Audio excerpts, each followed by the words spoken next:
അല്ല, അത് ഞാൻ രാവിലെ പറഞ്ഞല്ലോ, എല്ലാവരും ഒന്നിക്കുന്നതിന് നമുക്ക് സന്തോഷമുള്ളു. ഭിന്നിക്കാതിരുന്നാണ്.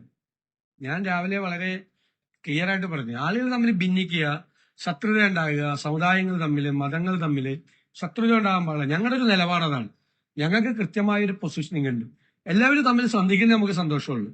എല്ലാവരും തമ്മിൽ യോജിച്ചു പോകുന്നതാണ് ഏറ്റവും നല്ലത്. കേരളത്തിൽ അങ്ങനെ കേരളത്തിന്റെ ഒരു പേര് ഇന്ത്യയിലെ ഒരു വ്യത്യസ്തമായ സംസ്ഥാനമായി മതസൗഹാർദ്ദം നിലനിൽക്കുന്ന സമുദായങ്ങളും മതങ്ങളും എല്ലാം ഒരുമിച്ച് പോകുന്ന ഒരു സ്ഥലം എന്നുള്ള പേര് കേരളത്തിലുണ്ടാവട്ടെ. അതിൽ നമ്മളെല്ലാം അഭിമാനിക്കണ്ടേ? അത് എല്ലാവർക്കും ഇപ്പോ ഞാനിപ്പോ അവർക്കെതിരായിട്ടൊന്നും ഞാൻ സംസാരിച്ചിട്ടില്ലല്ലോ. ഞാൻ ആകെ വർഗീയത പറയരുതെന്ന് മാത്രമേ പറഞ്ഞു. വർഗീയത പറയരുതെന്നുള്ളൊരു വാക്ക് മാത്രമേ പറഞ്ഞുള്ളൂ. അതിന്റെ പേരിലല്ല ഞാനാ പറഞ്ഞേക്കുന്നത്. അതുകൊണ്ടാണ് എനിക്കെതിരെ സംസാരിക്കുന്നത്. പിന്നെ വ്യക്തിപരമായി എല്ലാവർക്കും നമ്മളെ ഇഷ്ടമായിക്കൊള്ളുന്നില്ലല്ലോ. വ്യക്തിപരമായി നമ്മളെല്ലാവർക്കും നമ്മുടെ രീതികൾ ചിലപ്പോൾ ഇഷ്ടമാണെന്നില്ല, നമ്മുടെ സമീപനം ചിലപ്പോൾ ഇഷ്ടമാണെന്നില്ല. അതൊക്കെ അവരുടെ അവകാശമാണ്. വ്യക്തിപരമായുള്ള നമ്മളോടുള്ള ഒരു അഭിപ്രായ വ്യത്യാസം പ്രകടിപ്പിക്കാൻ അവർക്ക് എല്ലാ സ്വാതന്ത്ര്യമുണ്ട്. ആ സ്വാതന്ത്ര്യം അവർ ഉപയോഗിക്കട്ടെ. പെരുന്നയിൽ പോയിട്ട് അങ്ങ് സമുദായങ്ങളുടെ പിന്തുണ പാടില്ല ആവശ്യപ്പെടുകയും ഞാൻ അങ്ങനെയൊന്നും അല്ലല്ലോ പറഞ്ഞിട്ടില്ലല്ലോ. ഞാൻ അങ്ങനത്തെ ഞാൻ അങ്ങനെയൊന്നും പറഞ്ഞിട്ടില്ല. ഞാൻ പെരുന്നയിൽ പല പ്രാവശ്യം പോയിട്ടുണ്ട്. പ്രതിപക്ഷ നേതാവായതിനു ശേഷം പോയിട്ടുണ്ട്. അവിടെ ഞാൻ പോയിട്ടുണ്ട്, പെരുന്നയിൽ പോയിട്ടുണ്ട്. അദ്ദേഹത്തെ ഞാൻ കണ്ടിട്ടുണ്ട്. അത് ഞാൻ AICC ജനറൽ സെക്രട്ടറി KC വേണുഗോപാലും കൂടിയാണ് ഒരുമിച്ച് പോയി അദ്ദേഹത്തെ കണ്ടത്. ഞാൻ അതിനുശേഷം അദ്ദേഹം സുഖമില്ലാതെ ആശുപത്രി കിടന്നപ്പോൾ അദ്ദേഹത്തെ ആശുപത്രിയിൽ പോയി ഞാൻ കണ്ടിട്ടുണ്ട്. ഞാൻ എല്ലാ സമുദായ നേതാക്കന്മാരെയും കാണുന്ന ആളാണ്. എല്ലാവരെയും കാണുന്ന ആളാണ്. എല്ലാവരെയും കാണും. അല്ല, അത് അദ്ദേഹത്തിന്റെ അഭിപ്രായം പറയാനുള്ള സ്വാതന്ത്ര്യമുണ്ട്. ഞാൻ പറഞ്ഞിരിക്കുന്നത്, ഞാൻ ഒരു സമുദായ നേതാവിനെയും കാണില്ലെന്ന് ഞാൻ എവിടെയെങ്കിലും പറഞ്ഞിട്ടുണ്ടോ? ഞാൻ എല്ലാ സമുദായ നേതാക്കന്മാരെയും കാണുന്ന ആളാണെന്ന് നിങ്ങൾക്ക് നന്നായിട്ട് അറിയാമല്ലോ. കേരളത്തിൽ ആർക്കാണ് ഞാൻ രഹസ്യമായിട്ട് എവിടെ പോയിരിക്കുന്നത്? ഞാൻ എല്ലാവരെയും കാണാൻ പോകാറുണ്ട്. എല്ലാ ആളുകളെയും കാണാൻ പോകാറുണ്ട്.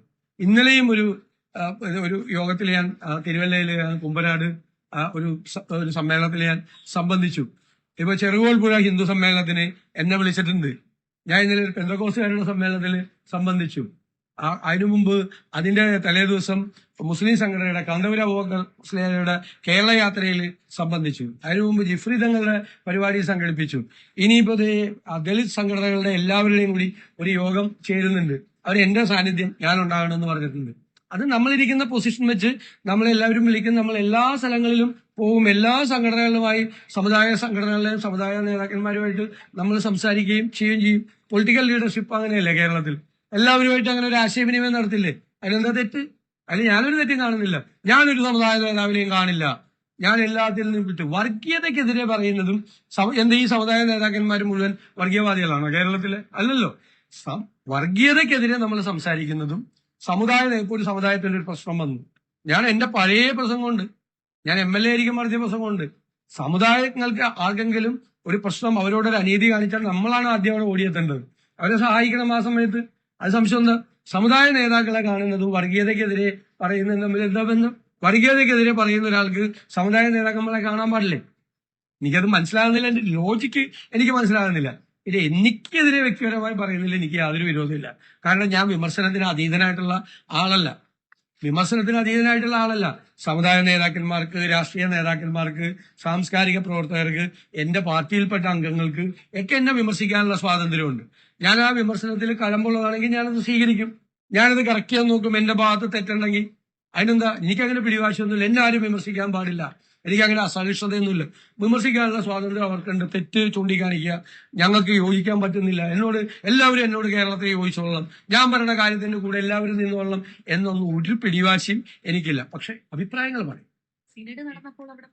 സിനഡിൽ പോയാൽ കണ്ടാൽ എന്താ കുഴപ്പം? മറ്റൊരു വിഭാഗത്തെ അവഗണിക്കുന്നു എന്ന് തോന്നുന്നു. ആരെയാണ് ഞാൻ അവഗണിച്ചത്? ഞാൻ സിനഡ് പോയപ്പോ എനിക്ക് അവരുമായിട്ട് സംസാരിക്കണം. ഞാൻ അവരെ പോയി കണ്ടു, അവരുമായിട്ട് ഞാൻ സംസാരിച്ചു. ഞാൻ ആരെയും അവഗണിച്ചത്? ഞാൻ പറഞ്ഞല്ലോ, ഞാൻ പെരുന്നയിൽ പോയിട്ടുണ്ട്. അതൊന്നും ഞാൻ അതിനെ കുറിച്ചൊന്നും മറുപടി ഒന്നുമില്ല. അതൊക്കെ നമ്മുടെ സംഘടനാപരമായ കാര്യങ്ങളാണ്. KPCC പ്രസിഡന്റിന്റെ അഭിപ്രായം, ഞങ്ങളുടെയൊക്കെ അഭിപ്രായം ഒന്ന് തന്നെയാണ് എല്ലാ കാര്യത്തിലും. അദ്ദേഹത്തിന്റെ വ്യക്തിപരമായ അഭിപ്രായമാണ്. എനിക്കൊരു വിരോധമില്ലെന്ന്. അത് എന്നെ വിമർശിച്ചിരിക്കല്ലേ. എന്നെ വിമർശിക്കാനുള്ള സ്വാതന്ത്ര്യം ഉണ്ടല്ലോ. അവരൊക്കെ പ്രായമായ ആളുകളാണ്. നിങ്ങൾ ശ്രദ്ധിച്ചിട്ടില്ലേ, ഞാൻ ഒരാൾക്കെതിരെ മോശമായിട്ടുള്ള ഒരു വാക്ക് പറയില്ല. എനിക്കെതിരായിട്ട് എന്തെല്ലാം മോശമായ വാക്കുകൾ എത്രയോ നേതാക്കൾ പറഞ്ഞു, എത്രയോ സമുദായ നേതാക്കൾ പറഞ്ഞു, അദ്ദേഹം മോശമായ വാക്കൊന്നും എനിക്കെതിരെ ഉപയോഗിച്ചിട്ടില്ല. മോശമായ വാക്കൊന്നും ഉപയോഗിച്ചില്ല. ഇന്ന് രാവിലെ ഇന്നലെയൊക്കെ എനിക്കെതിരെ എത്ര മോശമായ വാക്കുകൾ. ഞാൻ കേരളത്തിലെ പ്രതിപക്ഷ നേതാവിന് ഊളംപാറയിലെ, അതായത് എനിക്ക് ഭ്രാന്താണെന്നല്ലേ എന്റെ അർത്ഥം. ഊളംപാറ എന്ന് പറയുന്നത് ഊളംപാറ മാനസിക രോഗ ആശുപത്രി. എനിക്ക് മാനസിക രോഗം ഉണ്ടെന്ന് വരെ വന്നു പറഞ്ഞു. ഞാൻ ഈ കേരളം കണ്ട ഏറ്റവും ലോക പന്നയാണ് എന്ന് പറഞ്ഞു. അങ്ങനെ എന്തെല്ലാം ആക്ഷേപം, ഒരു പ്രതിപക്ഷ നേതാവും കേൾക്കാത്ത ആക്ഷേപം ഞാൻ കേട്ടു. ഞാൻ അതിനോടൊന്നും പ്രതികരിച്ചില്ലല്ലോ. പക്ഷെ പറയാനുള്ളത് പറയുമ്പോഴാണ് അവർക്കൊക്കെ പലതരത്തിലുള്ള വികാരങ്ങൾ ഉണ്ടാവുന്നത്. ഞാൻ പറയില്ല, വർഗീയത ആര് പറഞ്ഞാലും അത് നമ്മുടെ സ്റ്റാൻഡാണ്. വർഗീയത ആര് പറഞ്ഞാലും അതിന് പ്രത്യേക അനുവാദമൊന്നും വേണ്ട. അത് കോൺഗ്രസിന്റെ നിലപാടാണ്, UDF നിലപാടാണ്. വർഗീയത ആര് പറഞ്ഞാലും, ഭൂരിപക്ഷ വർഗീയത പറഞ്ഞാലും ന്യൂനപക്ഷ വർഗീയത പറഞ്ഞാലും അതിനെതിരായി വെള്ളം ചേർക്കാത്ത സ്റ്റാൻഡേർഡ് ഒന്നും എനിക്കറിയില്ല. അത് ഞാൻ പറഞ്ഞല്ല, എന്നെ ഇഷ്ടമായിരിക്കില്ല. ചിലപ്പോ എന്നെ കാണുമ്പോ ചിലപ്പോ ഇഷ്ടമാവില്ല. ചിലപ്പോ നമ്മുടെ സംസാര രീതി ചിലപ്പോൾ ഇഷ്ടമാവില്ല. ചിലപ്പോൾ കാണുമ്പോൾ തന്നെ ഒരു ദേഷ്യം വരും. അതൊക്കെ സ്വാഭാവികമല്ലേ. അതൊക്കെ എല്ലാവർക്കുള്ള അവകാശമാണ്. അതൊക്കെ ഒരാളെ ഇഷ്ടപ്പെടുക. നമ്മൾ ചിലരെ ഭയങ്കര ഇഷ്ടമായിരിക്കും, ചിലരെ നമുക്ക് ഇഷ്ടപ്പെടാതിരിക്കുക, കാണുമ്പോൾ തന്നെ ദേഷ്യം വരിക. അതൊക്കെ അവർക്കുള്ള സ്വാതന്ത്ര്യമാണ്. ആ സ്വാതന്ത്ര്യത്തിലൊന്നും ഞാൻ കൈയടത്തില്ല. എന്നെ വിമർശിക്കാനുള്ള സ്വാതന്ത്ര്യം എല്ലാവർക്കും ഉണ്ട്, ഏത് ഭാഷയിലും. ഇപ്പൊ എനിക്കത് ശീലമായി, ഈ ഭാഷയൊക്കെ കേട്ട് നല്ല ശീലമായി. പക്ഷെ കേരളം ഉണ്ട്. എനിക്ക് കേരളത്തിലെ ജനങ്ങളെ കുറിച്ച് വലിയ വിശ്വാസം. അവരെല്ലാം ഇത് നോക്കിക്കാണുന്നുണ്ട്. അതുകൊണ്ടല്ലേ ഞങ്ങൾ തിളക്കമാർന്ന വിജയം നേടിയത്. തദ്ദേശ സ്വയംഭരണ സ്ഥാപനങ്ങളിലേക്ക് ഞങ്ങൾ നേടിയത് തിളക്കമാർന്ന വിജയം.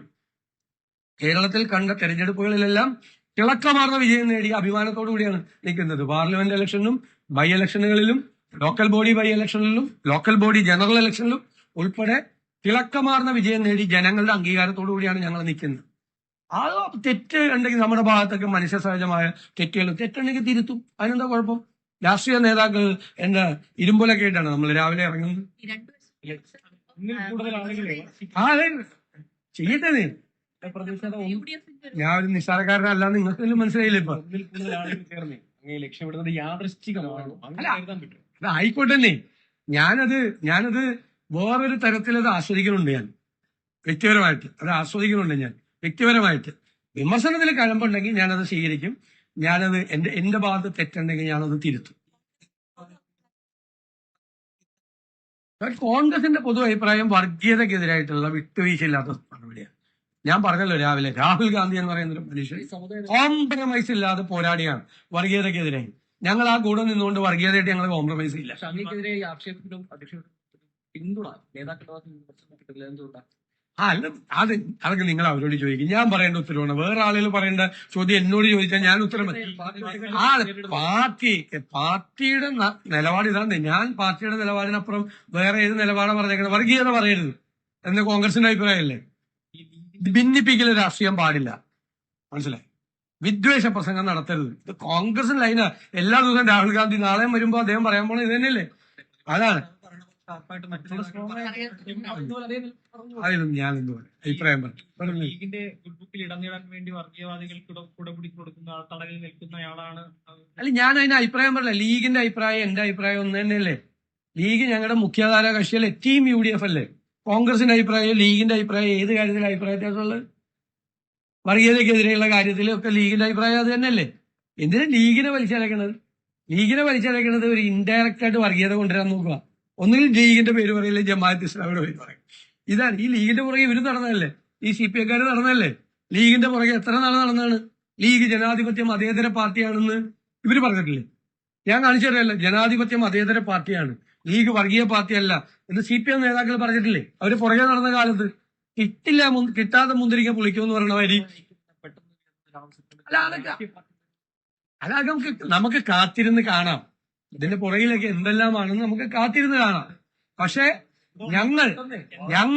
ഞങ്ങളെ വളരെ സന്തോഷത്തിലാണ്, വളരെ ഉറച്ച ആത്മവിശ്വാസത്തിലാണ്. മതേതര കേരളമാണ് UDFന്റെ കൂടെ. മതേതര കേരളം UDFന്റെ കൂടെ.